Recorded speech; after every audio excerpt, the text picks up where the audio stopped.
Arctech is a leading solar tracking and racking system provider present in more than 40 countries around the world. One of these countries is the United States. And that's why we are here with Pedro Magalhães. He's General Manager for European and North American markets. He participates in the first edition of Energy USA, and we are pleased to have you here. Welcome, Pedro. Thank you very much. How's it going, Catalina?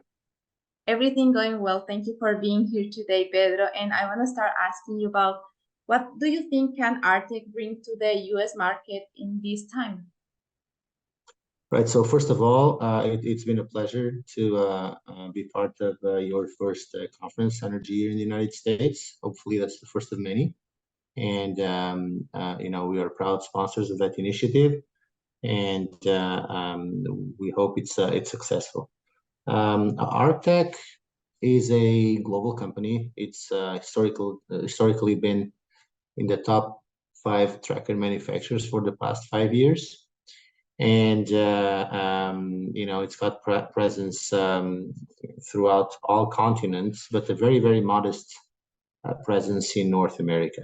You look at our gigawatts of deployments all over, but in North America, we are, with a different magnitude. It's that is due to several reasons, but the company has decided to make a big push in the North American market. By the way, North American market for us means United States and Canada. And this year of 2023 was when we started this shift and put more attention or gave more attention to that market, and are currently installing several projects in the state of New York, Florida, Colorado, and plan to have a steep growth in 2024 when the IRA policy kicks in. You already mentioned some of the plans that you have in the country, but also we know that you have a vast experience in the United States. Can you give us an outlook of probably the opportunities, but also the challenges that the country offers for the company and for the PV market? Right. So the United States is a very specific market. I must say it is the #1 tracker market in the world. I think it's probably the second PV market altogether, but specifically thinking about trackers is #1, with close to 30 gigawatts of tracker projects being installed per year. And that makes it a very attractive market, because there's apparently there are a lot of opportunities and a lot of gigawatts being installed. But with all that said, doing PV in the States follows very specific rules that many times are not the same, way of doing things that you do outside of the States. So it's a market with a clear dominance from or by local tracker suppliers. You take a look at the deployments in the United States, and #1, #2, #3, and #4 are all American tracker companies. And one of the big challenges for foreign companies like Arctech Solar is, I would say the biggest challenge is actually that the market is gravitates around local companies. So we believe that the IRA will democratize the market a little bit more. And one thing we believe it's going to be beneficial for the US market is this leveraging of experiences from companies that are used to doing that magnitude of projects, are used to deploying it deploying trackers by the gigawatts and bring that experience into the United States. So I think I talked about the challenge and what I think the benefit can be when we open the market to more players.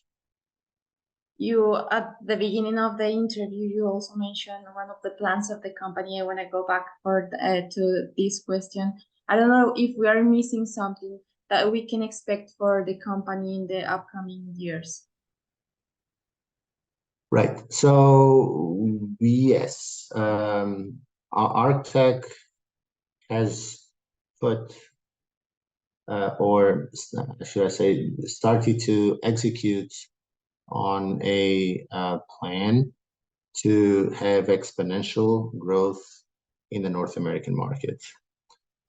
It's probably a little bit preliminary to give all details about what we are doing there, because we still have to go through some formalization and some contracts, so I cannot really expand on those details. But what I can tell you is that we will be a relevant player in that market starting in 2024.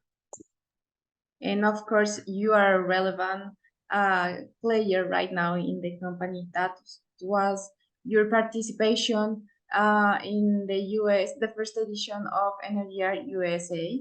And because of that, I want to ask your opinion about this first edition of the Congress. How was it? How was your participation in this first edition? Right. So it was not my first energy year. I had participated in a few conferences in other locations, and being the first one in the US, I noticed that the same, I would say, the same mechanics have been applied.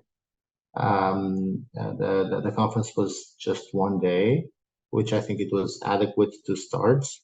But on the flip side, I wished it would have had a few more different formats throughout the day. We started with just panels with a moderator, and it was the single format. I think that people were very excited at the beginning through the first, the second panel. When we arrived to the seventh panel, that looked just like the same. Some people lost some interest. So I think I provided this feedback already to your colleagues in the organization.